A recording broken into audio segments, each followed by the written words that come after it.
Okay, it's Sunday at February 23rd at 7:02 p.m. according to my clock, and I am glad to be joined by Rick Barron and from Clermont Pets Alive. And Rick is, I think, and his wife are fairly well known for their animal positive activism within Clermont County and probably beyond also.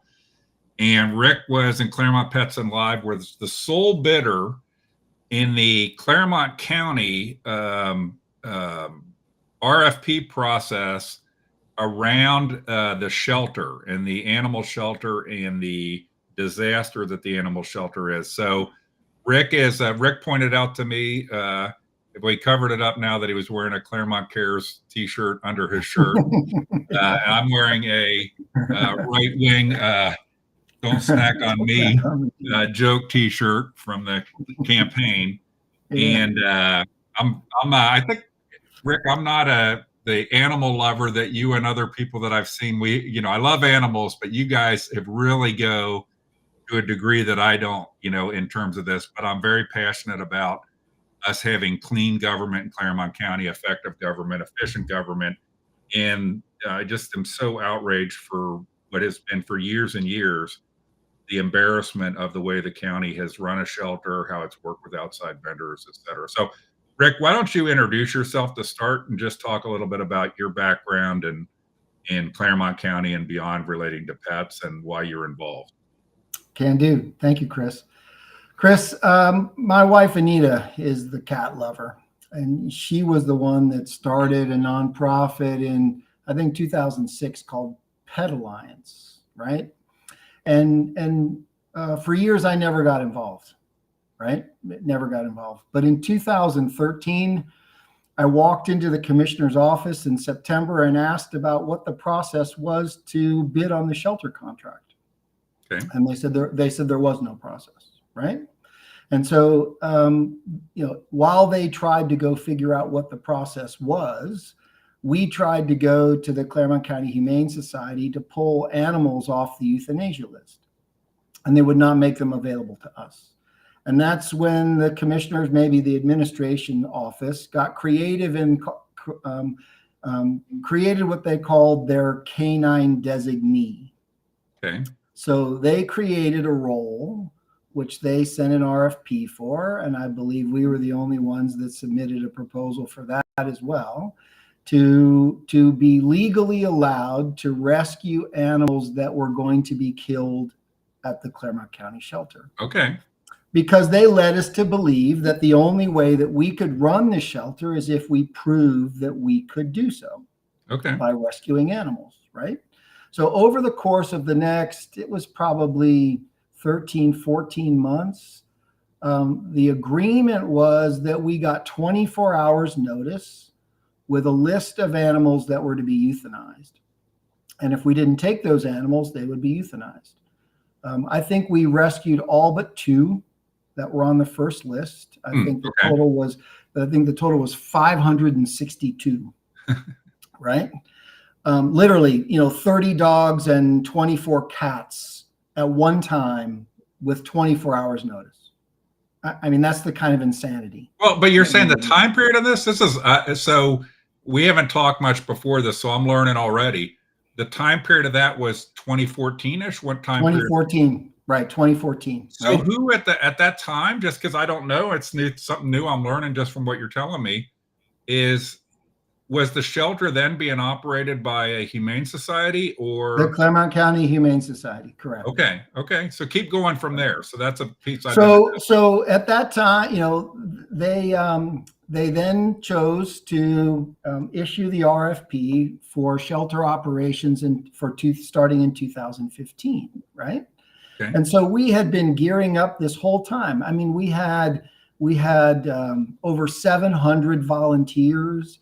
We were doing offsite adoption, like 15 offsite adoption events a week, right? To get these, 562 animals adopted. And what we failed to understand was it was a political process, right? We thought it was about the animals. It was a political process. And the contract went to Clermont to the rescue. with that did none of those things they told us that we had to do. Okay. Told it that we had to do, that we had to prove that we could rescue animals. We had to prove that we could run a shelter. We had to prove that I mean, all of this stuff that they forced us to prove, right? Okay. None of that stuff really was necessary. And Clermont to the Rescue was Eva Devon's organization, correct? Correct. Okay. Right. So Eva ran the shelter. I think the contract was for 3 years. Okay. And in the similar time, kind of late summer of, so what was that, about 15, 16, 17, right? So in like September, I think, of 17, Carolyn Evans came to me, who was the executive director for Clermont Animal Care. And she asked a question like, Rick, do you have any thoughts on how we could make Cincinnati no kill by 2025? And I said, Carolyn, do you know the shelter contract for Clermont County is coming up this year, right? Okay. I mean, go show us that it can be done, right? So that's exactly what she did, right? She jumped in and ran the shelter for 3 years, getting what I'll call world-class results. You know, the programs that they created, the people that they had, world-class results. And they did it, I think initially, the initial contract was just over 300 grand. And they signed it because they didn't know any better, right? I mean, they didn't know any better. They thought, you've got 50 years worth of data about running a shelter. If it's a $300,000 deal, then we'll do it for 300,000, right? Well, they had data that they shared with the county that said it was more like an $850,000 deal, right? Right. The county's requirements cost them about $850,000. I think in the final year of the contract, they got the county to bump it up over 400, and they were willing to do it for 600. Right? So not that I'm going to interrupt you because along the way, so you filled in some gaps there that I didn't even know, but it all fits together. So that was in the era when I was thrown out of the commissioner meeting by David Ubel that resulted in a federal lawsuit and David Painter. Mm-hmm. And there was a lot of upheaval about the shelter then. And my upheaval with them had to do with the FC Cincinnati deal in Milford. Well, so I didn't know. I knew Eva Devon. I had come into a counter, and I liked Eva Devon. I know she's passed away now, and I never had any problem with Eva Devon. I think she was a person that really cared about animals. Whether she was she clearly was not a business person, but but then when Carolyn Evans and her crew, then they were showing up at commissioner meetings, and so I would be in there for other reasons. I would be at a commissioner meeting, and I could tell. What's so funny is this is very true. A lot of the people that are some of my best friends didn't like me at first. And so when Carolyn was in there and her crew, I would vocalize to them that, you're basically getting screwed over by these people. And they had a narrative about Eva Devon and that they were actually not bad partners to work with. The county was wonderful to work with. And it's so funny because, at the time, Carolyn and her crew did not like that message from me. And it was just kind of happenstance in these meetings because but I think over time, we got a lot closer and got to know each other a lot better because it became clear to Carolyn and the crew that truly the county was a terrible partner to work with, would sell you a bill of goods. And then she got in there, and you've pointed out to me, Rick, and why don't you, Carolyn has done some things where she's talked about what's important. And one of the things that you really opened my eyes on was how much in that era of Carolyn Evans, how much fundraising was happening to fill the gaps in there. So why don't you talk a little bit about the fundraising effort that you guys did or she did? Yeah, she did. Yeah. So they had data that said it was an $850,000, eight something, I think it was, right? And they were willing to take 600 and fundraise the rest, not only to care for dogs, but to care for cats, for wildlife, for the pet food pantry, all the other stuff, all the other Right. programs that they had put together. And they were raising in the neighborhood of $1 million on their own to go fund the rest of that stuff. Right. And so, during that time frame, Carolyn was contacted, or I think she was contacted by the Hamilton County commissioners, right, to explore running their shelter. And for a period of time, that organization, or that leadership team, if you will, right, was running both shelters. And when it came time to make a decision about the RFP response for Clermont County, the commissioner's office, and I think at the time Commissioner Humphreys was the one that was the chair, was adamant that they could do it for cheaper. And so I had a conversation with him, essentially saying, you're going to go from an environment where running the shelter is no touch, that you have a 100% service provider that takes care of every possible thing, and any conflict or issue that you get is trivial compared to everything else that you have to deal with. It will be the most time-consuming thing, right, that you will ever deal with. And his response was, Rick, how do you know that? Okay. Right? Right. Well, okay, sir. I can't fix hubris. I right? cannot figure out, you hit on a spark there, or something there, is, they are just, it's like Vietnam, every commissioner meeting, every this. Why in the hell would you, as county commissioners, especially in a larger county, and Clermont County is in the top 15 or so counties in the state size-wise, why would you want to run this yourself? Like, I know. and especially because these guys are supposed to be conservative Republicans that would be about outsourcing functions that can be outsourced to more efficient providers. And so now you've got, a shelter, and we'll probably get into some of the numbers here, but I saw from the RFP process, the county keeps the shelter open fewer hours than they had required both Eva Devon and Carolyn Evans to keep the shelter open during the week. Yes. Yep, and I'm going to throw up here, because I told Rick that I had a couple charts of different things, and so along the way I'll flip them up when I see them. So this was as part of that process, just on this most recent RFP, which I'm sure we're going to talk more about. But this was their 2024 expenses and receipts for the shelter. And so if you see, I don't know why they're different, but I put both, in the one side's longer, the list of things, so it's not going to be legible. But that their receipts, the dog and kennel fund receipts, 1.3037 million. Okay. Right. Expenditures of 865 or 866,000. This was not, the year wasn't over when this was done, so it might have all evened up at the end. But the point is, to come back to what you just said, so everybody remember those numbers, 1.0 million, is that what was it now, 3 or 4 years ago, more actual money was getting spent than the county spends today, because the county has foregone almost $1 million of fundraising every year. And anybody who has experienced this, and I don't mean to go off into tangents, but you see what's happened with the washing machine, or whatever, the washing machine, or the Purina money.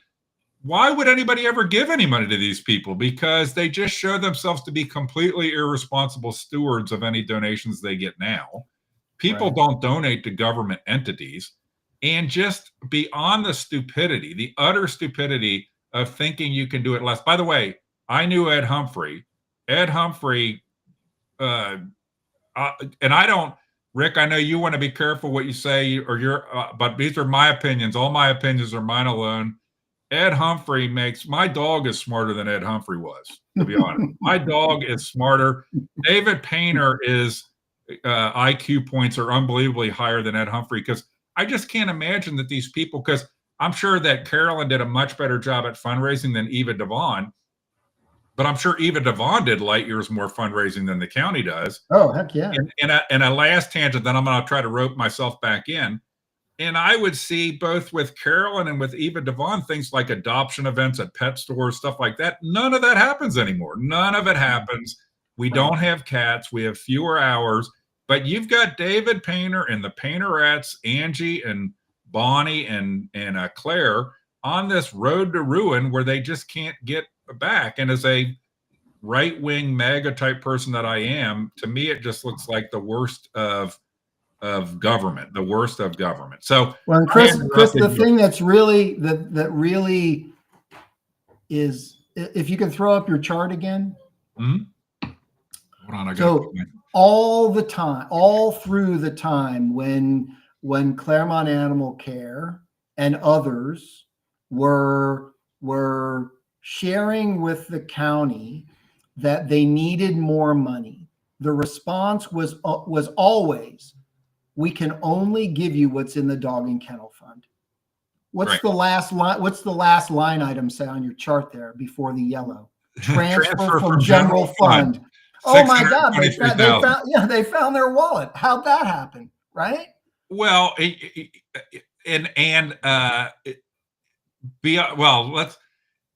I did analysis years ago, and I'm sure it's more accurate now. But actually, if you look at Clermont County, the dog tag sales are, as a ratio to other counties, subpar. And so even the revenue coming from the dog and kennel fund is less because, and I don't think people don't buy, of course, you're going to have people that don't buy dog tags because they're just never going to buy them, right? But a lot of people, it's so hard to buy them. Like, it's just a pain in the ass to buy them.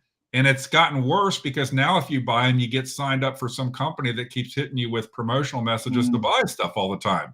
So it encourages you to, I don't want to be part of this. Okay. So Chris, that was a long background to get to this. I think it's very helpful though. So I appreciate it. Long background to get to this, right? And so when the RFP for shelter leadership, shelter management, the new one, right?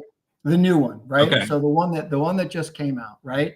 I think I read it the same way you did, or I hope everybody did, and looked at it and said, "You've got to be kidding me! Right? What did they create here? I mean, what the heck are they trying to do? They want someone else to come in and take all of the responsibility, right? Right. But have no authority to do absolutely anything." And I'm like, this is a disaster. So they are essentially checking the box that says we issued an RFP, making it impossible, completely impossible, right? For anybody to step in to do this, because no one has a leadership team sitting on the shelf waiting to run their shelter, right? Well, and Rick, I'm going to put up another chart here. Because I went and got the original, I got all the drafts of the RFP. So they started with the old one, and this is just an example of what they did throughout it. So they edited what said in the original version. The selected respondent shall ensure the Clermont County Animal Shelter is open to the public at least 30 hours, 5 days a week for dog or blah, blah, blah, blah, blah, blah, blah.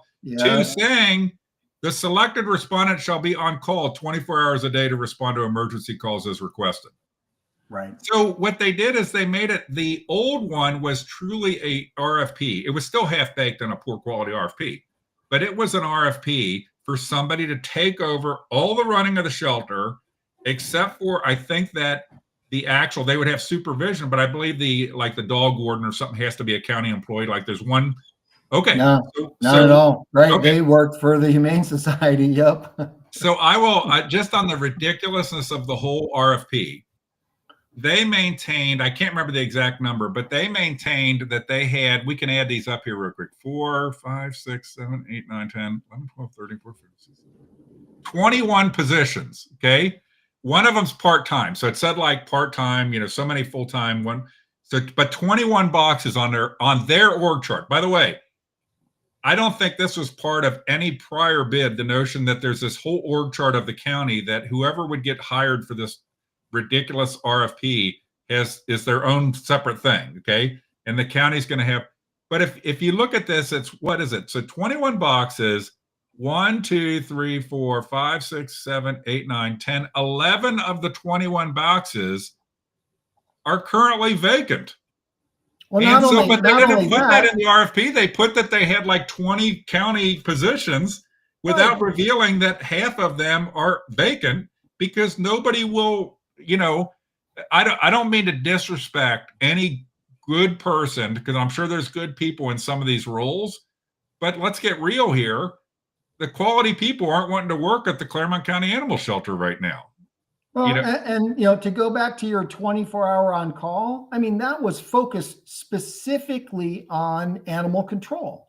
That was the whole concept, that we needed to respond to animal emergencies when they occurred. And the way that it came across was like this leadership team needed to be on call 24 hours a day. But you and I both know, when we asked that in the questionnaire, the question, they said it wasn't relevant, or, I mean, they didn't even answer the question. So Rick, I put this back up here because there was a process by which people that had requested the RFP materials could submit questions. And I never spoke with Rick. I requested the RFP materials and I submitted questions, and I know Rick submitted questions. And I think we might have been the only two people that submitted questions. I submitted, there were a lot of very similar questions. 54 questions. Okay. But they didn't answer basically any of the questions. You would ask, like, you know, on call to who? On call for what specific functions? And there would never, the answers were all like a government bureaucrat was missioned with, don't actually answer any question in there, because, and the questions were all very reasonable things. And one of the things I noticed in there as well is in the materials that came not as part of the original RFP, but in the materials that came after, they had job descriptions. And I'm going to make an example here that's going to be a little crazy, but it'll get the point across. Is, let's say that you had an army in World War II and you had generals, majors, captains, you know, to Asia Pacific, you know, Germany, United States, and everybody's job description is kill Adolf Hitler and win the war. And so everybody's job description is like the same thing, like do adoptions. So there was no, I've pointed this out in other things, there wasn't even a part of it that said, like, for example, that the RFP is for you to run the lobby. Okay. If that was the RFP, provide services to run the lobby of the, provide services to do adoption events, you know, on weekends and, you know, what have you, then at least you could understand what you were even being asked to do. But the way the RFP was structured, it was poor. Right. And so my history, I mean, that's why I shared the history. The history is that they don't do what they say, right? Number two, you read the RFP and you go, it is impossible to comply with something like this. So they are just going to do everything they can to try to disqualify whoever submits a bid. And so I checked the majority, our response checked the majority of the boxes in terms of what they wanted to share, what they wanted somebody to share. But my proposal was very simple. It said, given your need to be actively involved in all of this and the work that's required to do this and the cost that's involved to pay for it all, the only way that we are interested in doing this is if you have a conversation with us. Pretty simple, right? That if you want to partner, let's talk partnership. Rick, I have a printout of the lion part of his RFP response, and the, you know, there really wasn't, you know, when I found out that somebody had responded, I was actually at first like, oh, I'm surprised somebody responded. Then you and I briefly talked, and you said basically your response was, let's have a conversation. And by the way, was there any conversation? We got a letter. we got a letter. Are you okay? And how were you We, notified? we got a letter that our bid was rejected. So they met whatever Wednesday they met to reject it. The letter, I think, was sent on Friday. We got it the following week, right? That said, appreciate your interest, but we have rejected your bid. So there was no discussion whatsoever. They never had a bidder conference. You know, my experience as a consultant, and when I worked at IBM, people would always have bidder conferences, and it was everybody who planned to bid on an RFP at one time in a room could ask any questions, so everybody could hear everybody else's questions, but then you could ask follow-ups and so forth, and to clarify the proposal. But I never have dealt with, personally, in my professional life, I never dealt with somebody who was issuing an RFP that they wanted to fail. Okay, so they never even, I mean, short of the receipt I got that said I submitted something, I mean, they never even sent an email. I mean, they made a distinct point of telling us who your contact is, how we get a hold of them, all of this, right? They never even sent an email or made a phone call that said, hey, Rick, thanks for submitting. We'll evaluate, and get back to you, right? Well, so, my professional experience too, and I know you weren't there, but you probably saw that Carolyn and her team had put together a very nice, I had asked them at one point, top 10 things, and then it became a list of 20 things. Yep. They didn't draw on any of that. Okay. Nope. And my experience professionally is that in the things I've been involved with is that most of the time before somebody does an RFP, they engage with all the people they expect might respond to learn from them, because then it'll help them to structure the RFP to have a successful RFP process. So I'll use IBM as an example. We would always get brought in before there was an RFP with, just give us your views on how you would architect what we're talking about. And they would basically be getting free information and free consulting. But the county's never done that, and they never had a bidder conference. I thought they did it in general, but somebody told me that actually it's quite common for government to have bidder conferences like I'm describing. They just don't want to probably do it because they know people will show up and be concerned with the welfare of the animals.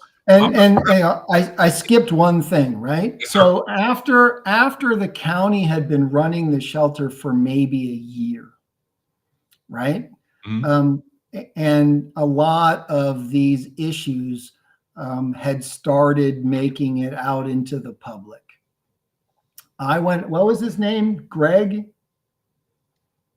The administrator's assistant guy, Bickford, was that his name? Bickford. He was the economic development guy for. Oh yeah, whatever. Go ahead. Right. So I reached out to him, right, and I said, my offer still stands. That I am willing to help the county come up with a plan to get themselves out of this. And he was all excited, right? And so we met, scheduled some time. And his request to me was, if you would like to come and pour your time and money into our shelter to help us, we would be happy to receive your help. And I said, no, thanks. Right. Been there, done that. Right. I don't need another t-shirt for that one. Right. Another t-shirt. Right. Been there, done. One of the things that really struck me, and it's along here just thinking about it, is these guys in our government positions. And I think Tom Eigel's like a guy, he's been there forever, but it's like a hostage situation or something. But they're fundamentally disingenuous and dishonest people. And I know you're not going to react to that, but one of the things that sticks with me is they went forever claiming we can do it cheaper. We can do it cheaper. Right. Then when it became obvious that they can't do it cheaper, and by the way, all the money, when I put that chart up with the money, God only knows how much money's been spent that's not being recorded anywhere. Okay. Oh, I did a number of a lot of this stuff. I did a lot of requests for information early on.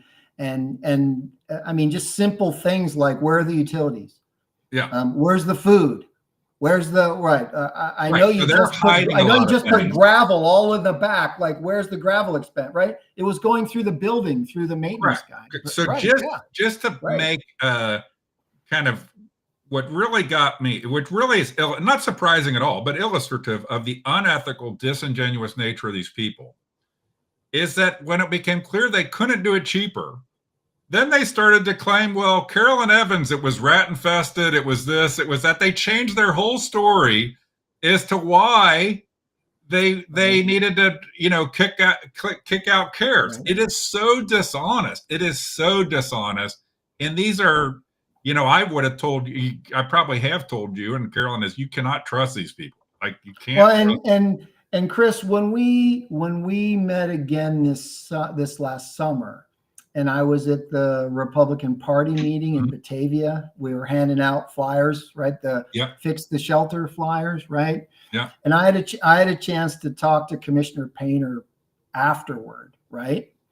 And he laid into me saying that the reason that it was so much more expensive was because Clermont Animal Care never bothered to tell the commissioners that they couldn't provide benefits to their employees, and that the county was saddled with this gigantic expense, right, associated with paying for benefits. And Carolyn sent me a number of different clips from the public meetings, right? Yeah. Where employee after employee after employee is getting up there sharing with the commissioners that they have no benefits, right? And the trials and tribulations of working in an environment like that without benefits, right? Well, and it goes in the spirit of, how does it go? Like fire, ready, aim. So they kill the golden goose. Okay, that no rational. What also, by the way, other than the people being dishonest and disingenuous, the other part is they have no wise counsel in their lives. Okay, and the point being, all of us make mistakes, right? Rick, I've never asked you if you ever made a mistake, but I'm sure you've made a mistake. We all make mistakes.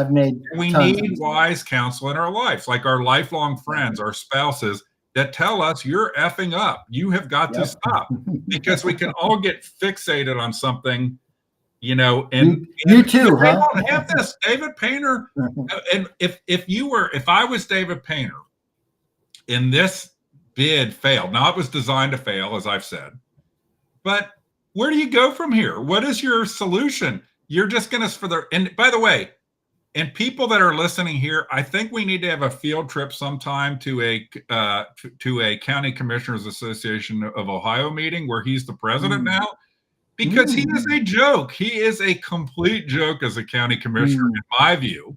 And and I just can't believe it's like they have absolutely no concern. They have no concern whatsoever that they look like complete idiots. And then you've got Claire and Bonnie just sit up there, Well, and if you look at this, Carolyn and Megan and their leadership team set a new standard. I mean, in the context of bringing in certified people to go run, I mean, the fact that they were willing to do that speaks volumes to their commitment, right? And what they said was, this is hard work. Effectively running a shelter like this is hard work. And there are certifications that you can go get to simplify it. So they went and got it, right? Right. And so my belief is that's where they're at now. So I'm seeing messages from Carolyn and Megan, and they're probably stuck in the Dallas airport or something on their way back from the conference, right? And so they know this, right? I mean, they've seen this, they know this, they've experienced this, that just because an administrative assistant is a good administrative assistant doesn't make her a shelter manager. But you have to remember, you said it's political. You already have Angie Livesay go on the news saying she has no clue what she's doing. Okay.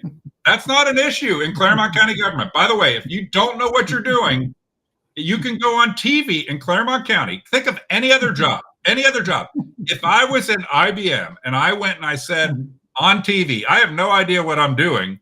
How long do you think I would last? Okay, so I might be demoted to another country. But she does it. She has the number one skill: loyalty. Do what you're told. My understanding is she was like his administrative assistant or something. Yeah, that was my understanding. She was the one that let me in and out of his office when I would go. Like embarrassing. I mean, does your woman have no self-respect? I mean, I'm just like, okay, I'm never going to be accused of like some big empowerment guy or something like this. But how can Angie Livesey have any self-respect being basically a tool for David Painter? I mean, can't you get a better job, Angie? Are your parents proud? They know. I mean, they know. It takes special skills. They know how much it costs to run the operation. They know that they need help, right? Yet they are unwilling, as you said, to bring in anybody who's got any kind of expertise to coach them on what to do. I have bad organizations filled with incompetent people are afraid of talented people because they expose the incompetence. The funny part is there's a lot of things I'm incompetent at, okay? But I'm not generally incompetent, so I know, hey, I got to get people that know what they're doing in this stuff. And I have enough competence that I can talk to somebody, like I can talk to you, or I can talk to Carolyn, or I could even talk to Eva Devon that said it was much less sophisticated person than you or Carolyn. But hey, these people love animals. They know more about this than Angie Livesey or any of these other clowns do. And they're probably going to do a better job. Why would I have Angie Livesey out there doing something? One of the things I want to pop up here, because I'm looking at some of these messages people are putting up, and Carolyn's watching or listening, and it says it was Commissioner Corcoran who botched several $100,000 grant for cat operations. And I just am like, I get livid. How can the people in Clermont County tolerate that our shelter doesn't deal with cats? Our cat, who's now deceased, came. Part of the reason I got to know Eva Devon is both our cat and dog got adopted from the shelter during the Eva Devon era. And when you were allowed to go in the back room, I just want to point out the Eva Devon era, and I think this was the way it was with Carolyn. You came in, they took you back, you walked around among the cages, and they pointed out, you told them what kind of you're looking for. And then we picked a couple of them, that one, and then we went to a private room and they brought the dog in. Today's world, if people don't know, and I don't mean to go on tangents, but it's so stupid to me, is you look through a picture book in the lobby, you're not allowed to go into the back. You pick out of the picture book, like mugshots, and those are the people that the dogs they bring to you. And I asked, I think I asked Carolyn or asked somebody else, is that the way they operate now? Like, that's not and it was like, well, in COVID, there were some changes in some of the procedures, but that's all now gone. That's not, but I can't tell you how much, it just seems to me like, how would you pick something out of a mugshot book? Just walking back through the room, making eye contact with living creatures, okay? Right. Has a effect on, it could change what kind of dog you're looking for. You just see a dog you like, and exactly.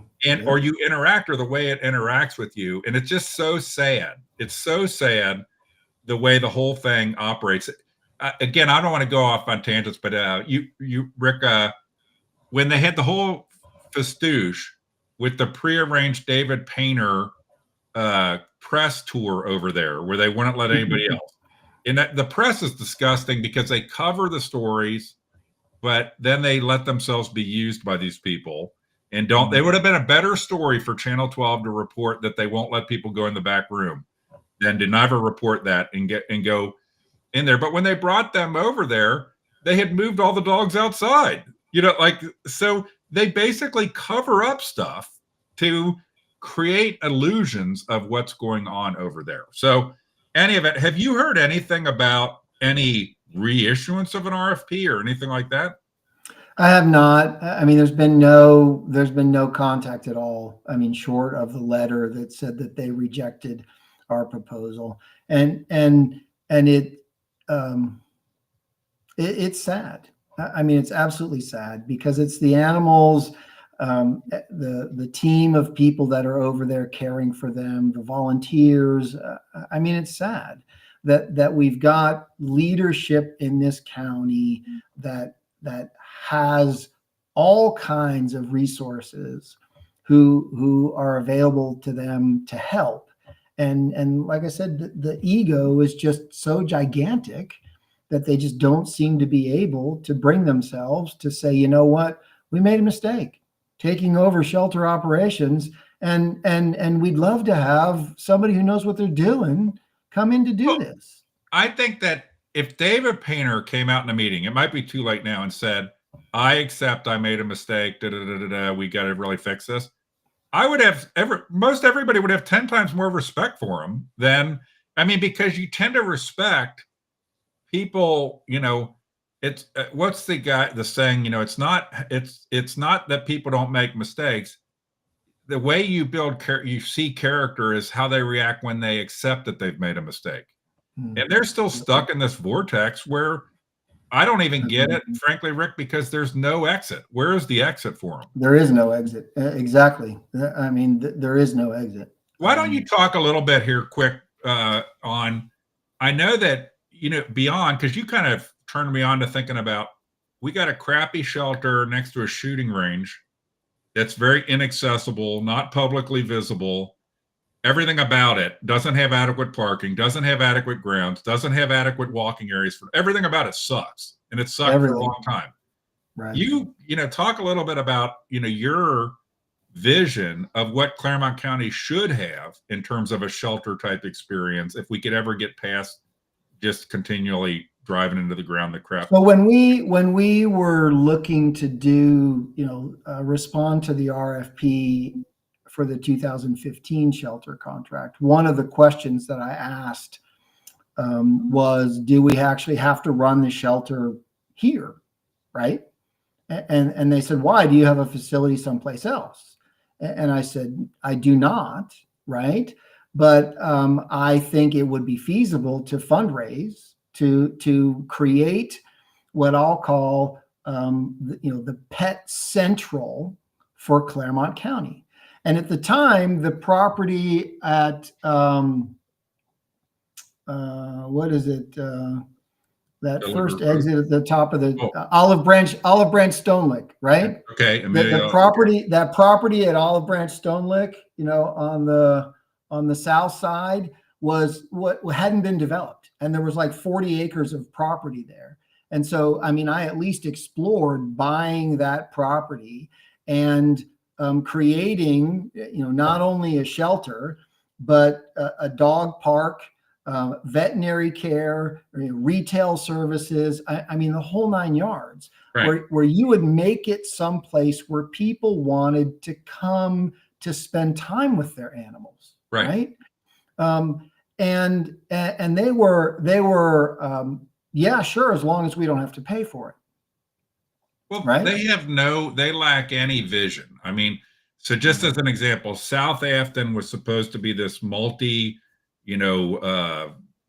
tenant park area that was going to be 2,000 jobs. And what it became is 2 clients, Design Within Reach and Purina, that someday, I guess, will open. I don't, the longest ever factory build. And that's going to create like 300 jobs total. Okay. And so it's not the vision at all that they originally had. And what's funny is when you brought that up, I think it would be very easy, because even some people I know that are involved with government think it would be easy to get land for something like this in the county. And then I know where you're talking about is, I even think, like, I live in Union Township, so you've got kind of these areas of like River's Edge and things like that. Even on the west, it might not be the right area. But towards the western side of the county, where you could almost be, for example, say with Carolyn running Hamilton County, and you have Clermont County that's part of the same metropolitan area, like a more thoughtful operation and an ability to balance things out better and operate things better. Share resources. But we don't have, you ask these guys, like, what's your strategy to have the dogs not have PTSD because there's a gun range right next door? And it's No. like, they have no answer to anything.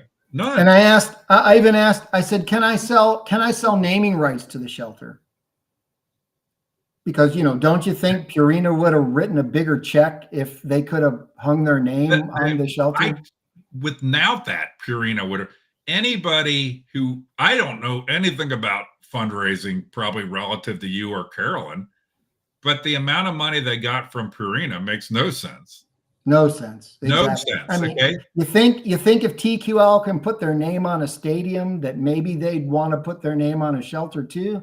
I don't know, but it's worth asking, right? Well, but think about our county, not to go on a tangent, you might not, is look what happened with Beckjord, okay? They sold out Beckjord, let Duke off the hook for millions and millions of dollars, probably tens of millions of dollars of liability in return for like $750,000 to some sham charity that I don't even know where it is now. These people are so dumb in terms, because you and I know you could get somebody, there would be, the TQL, Jeff Weiler, Jungle Jim, shelter. And could you imagine? Right. Yeah. Right.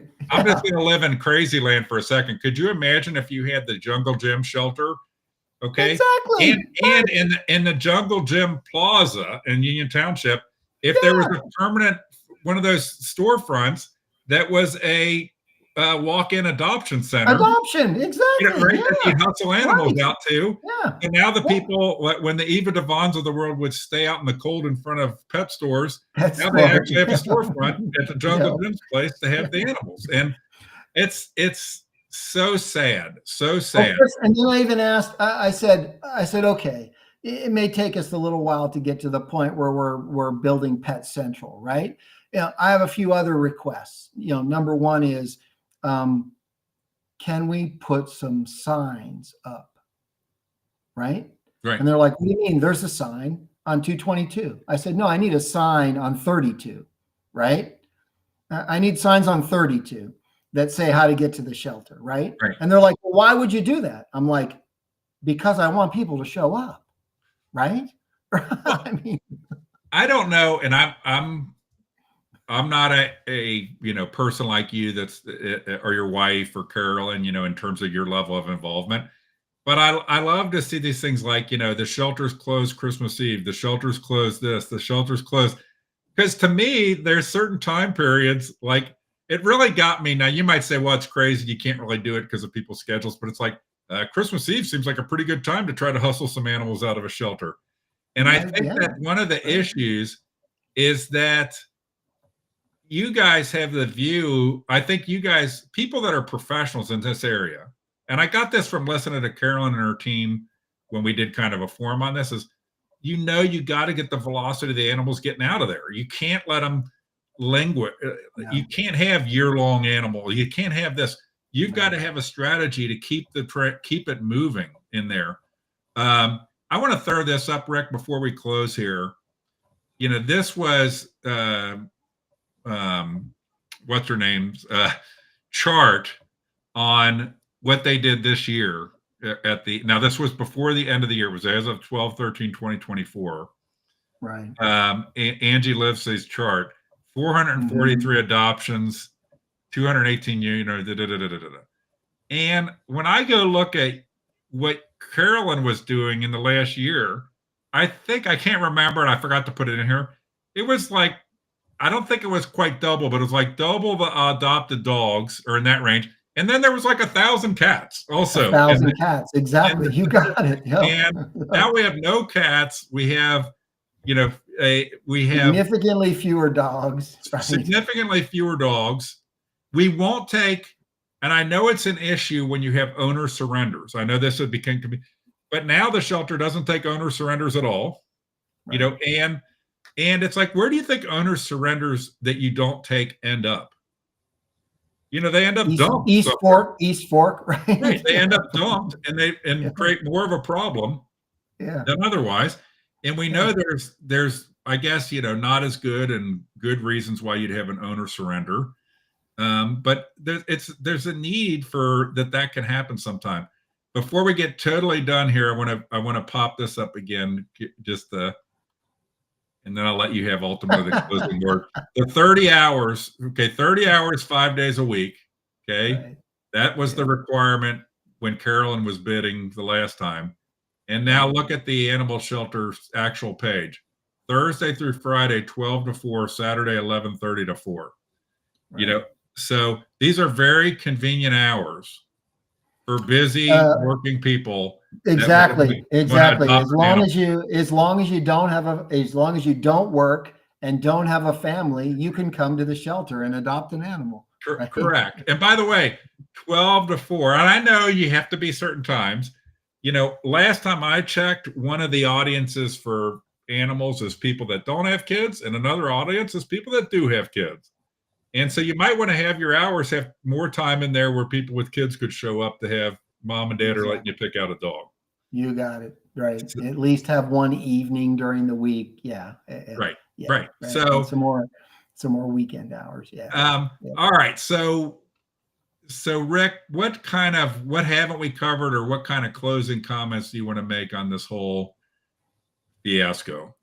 I mean, just the same, I guess, thank you, right, to all of the people out there who have given their heart and soul to help try to save the lost and homeless pets of Clermont County.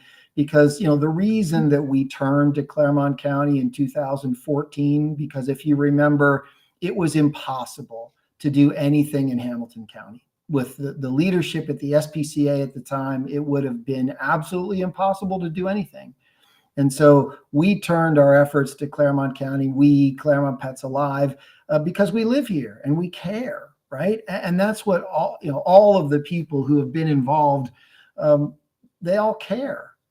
And so I'll make the same offer that I made to the county administrator at the time, right? And that is, I'm here to help. If you do it right, I can make you look like a rock star.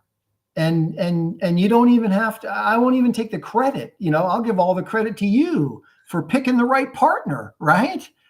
And they couldn't accept that, understand that. I don't know, right? I just, well, in the way that you just talked, Rick, when you said thank you, okay, if I were a volunteer or I were a staff member, okay, and just the way you said thank you versus listening to David Painter talk, I would feel like if you said that, you sounded sincere. You sounded like you care, okay? David Painter sounds like a putz when he says things, and I don't know if he ever says thank you, okay?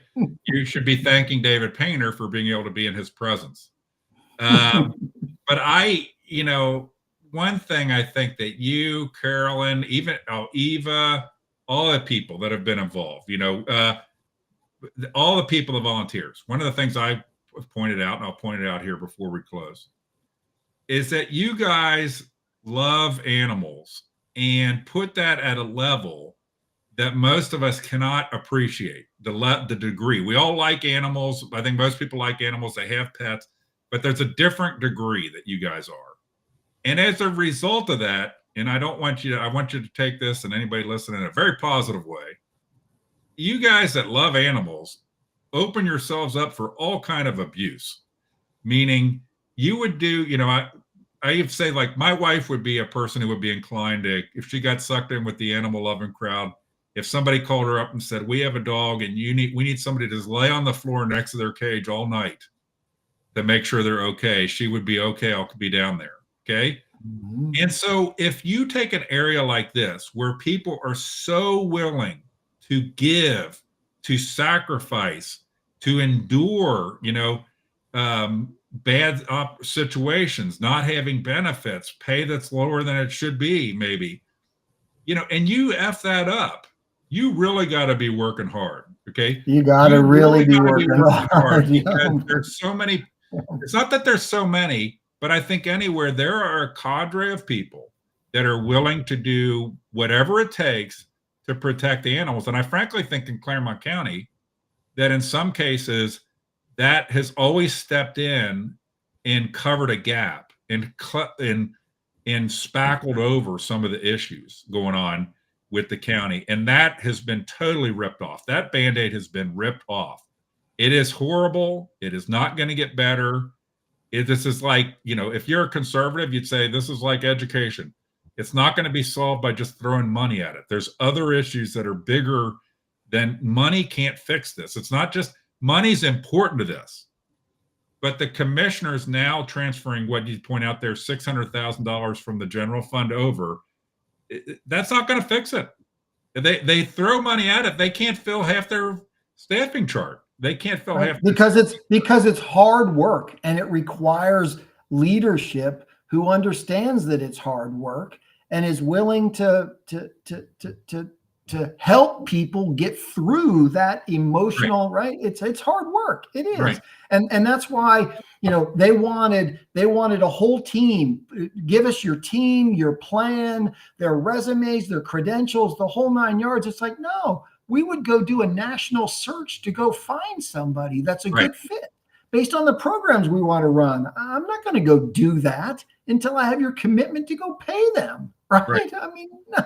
Well, that's by the way, that was one part of the RFP too. The resumes of everybody who's going to work on this. Right. Come on. And it's like, well, you're not going to do that when you don't have the contract. Okay. Right. You got a bench, a room full of people sitting around waiting to go work at the Clermont County Shelter. Before we totally close here, somebody made a comment. I've observed some of these comments. There's probably a lot of them I should have popped up. So what can we do now? Where does this leave us? Well, first thing is I would encourage people to share this stream with other people. And I think I put some links in to other streams that have taken place relating to this. When Carolyn did, we just have to continually increase awareness. If you are willing, if I can figure it out, if you are willing to go to a County Commissioners Association of Ohio meeting, which is probably in Columbus, if they let the public in, if you're willing to carpool, if I get 4 or 5 or 6 of us to go to one of these meetings where painter's the head, we can make a lot of things. I'm telling you, these people they don't operate like rational thinkers. You're never going to convince these people. They're going to operate because it's more painful to them to continue a bad course of action than it is to take corrective action. That's the only thing. You've seen they're not doing it because they love animals. They don't care about animals. Which is sick. Okay. But that would be, so message me on my Facebook page if you are willing to maybe go to become more active. Okay.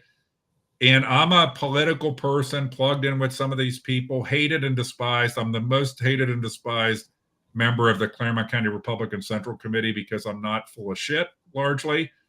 And if you're willing to maybe come to Central Committee meetings, because all your greatest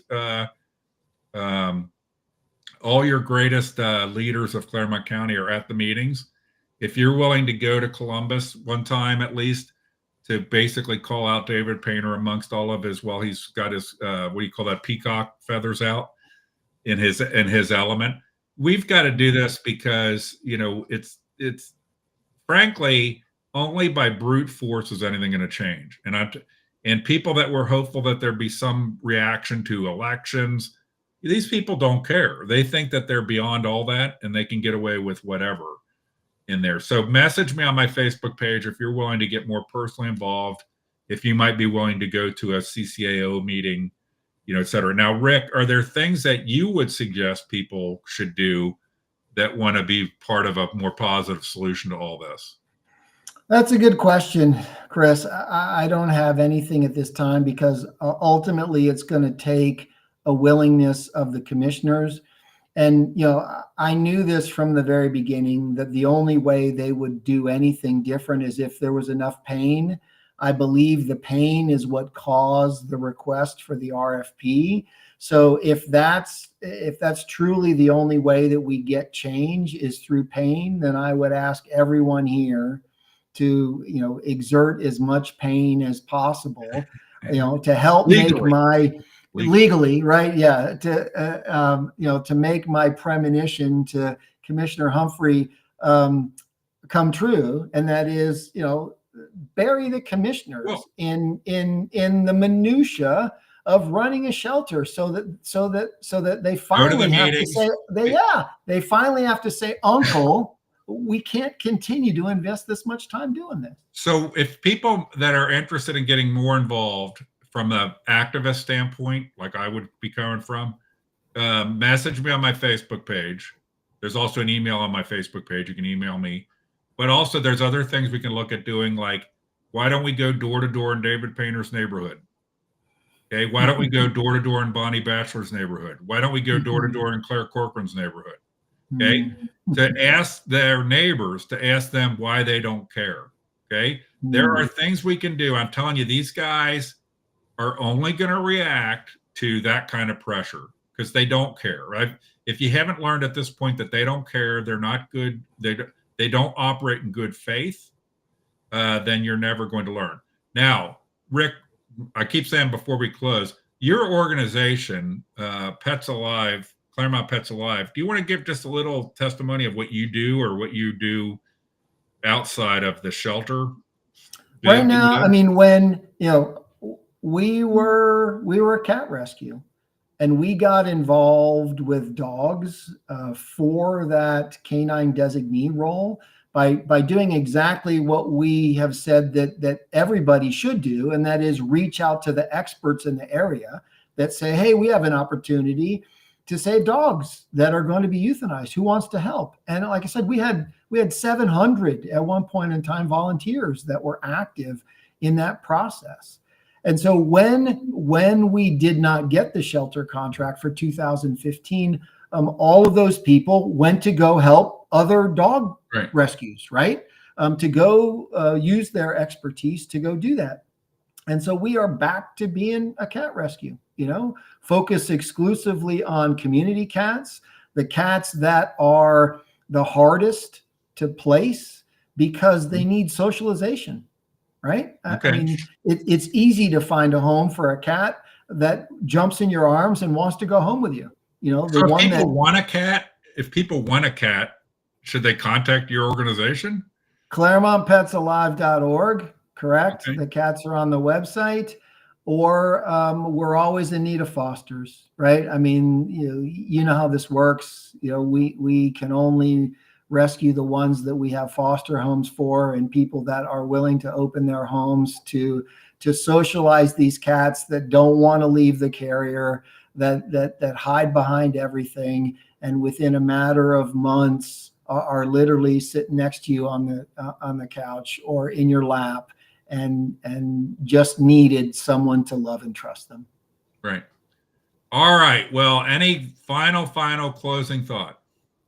Thank you, Chris. Appreciate the opportunity to spend some time with you tonight. Thank you. And thank everybody that watched, and let other people know about this, and have a great rest of a Sunday evening. Yep.